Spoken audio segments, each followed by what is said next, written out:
Alright, so I'm working on a few things today. I got this lumber here I gotta sell. My parents was gonna burn it. I was like, no, you're not. That's waste of money. That's burning money.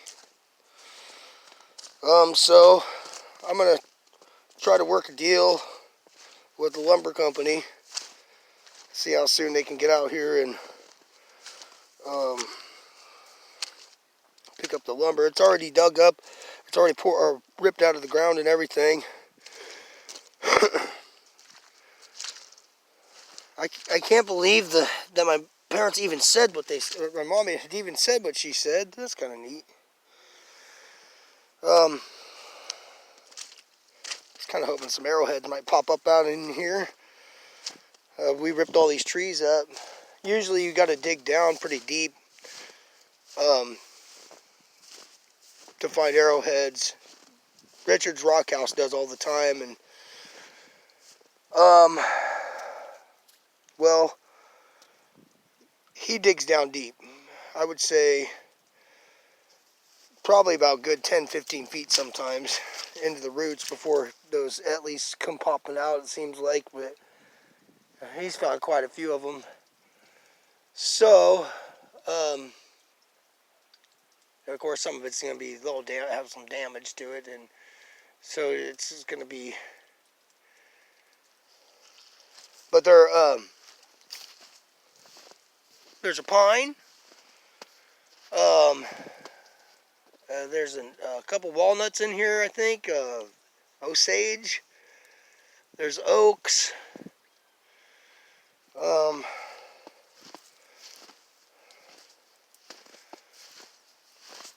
And then we also have,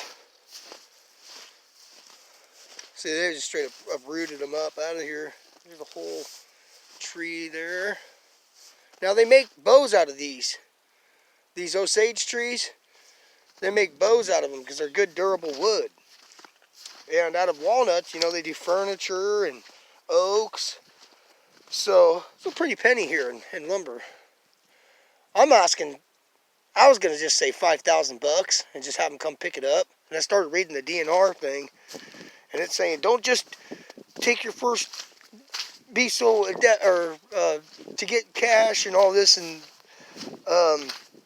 but when my parents was going to burn it, it's kind of like an emergency to make money, and I figure $5,000 to get somebody here to pick it up fast that way, you know. There's quite a bit of lumber there, and then so, but I probably should look into it. I think it's like $300 for every 1,000 board feet or something, and I don't know, but it's money. That's the point. And then we got these other trees over here. You got a big old granddaddy Osage over there. See how big that one is? We got these other trees along the line here. You know, that's up to my parents farther up the road if they want to sell those trees. Imagine they probably do. We got some other ones up here on top of the hill. A couple oaks. Let's see, 3 oaks and a walnut. 3 oaks, a walnut. Then we got another, I think, walnut back in there, and then some other old trees there.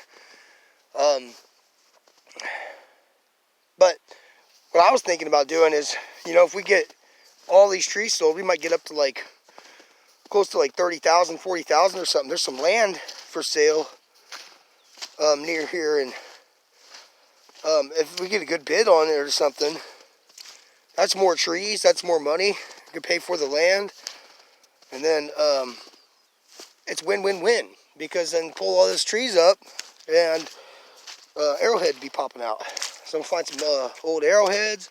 This is all paleo, usually what I find around here, just Paleolithic artifacts. But I have found arrowheads. I'll show one later. I found one in my garden right up over here on top of the hill. Found another one just the other day. It's pretty much kind of like an arrowhead out of quartzite. The one I found that would have been out of that was the molted chert, which the guy at Mud Fossil University thinks that molted chert, since it's organic and everything, is prehistoric animals, dinosaurs that got fossilized. The meat, the fat and the meat that paleo tribes was going to eat. Ice Age happened. Everything got fossilized, agatized, and that's what molted chert is. And when they came back up from under the ground, the survivors from the Ice Age, they utilized the molted chert, the dinosaur meat that they would have eaten before, and made arrowheads, spear tips, knives, blades, things like that out of it. Whereas before they would have been using probably deer antler for percussion flaking. There's a lot more stone about that way after the Ice Age, so they was making hammer stones out of quartzites and all those gastroliths from the plant-eating dinosaurs. Pretty much already had ready-made hammer stones, because a plant-eating dinosaur had died, and you'll find a pile of gastroliths because their gizzards would polish them up. They'd eat rocks, and their gizzards would polish them, and so that's why you got all them polished quartzite type stones, rounded hammer stones, and why there's so many of them. Not because necessarily the Native Americans had to do much work on them, they were already ready to be used. So it makes a lot of sense when you think about it. But anyways, so I found this arrowhead. It's a mess in here right now. See, I was digging up these gardens last year. Found that arrowhead right here where I dug out a little hole there. I wanted to see if there was going to be a cache of them. And I got this burial mound that I've been working on about 20 feet away from it. And it's full of these fossils.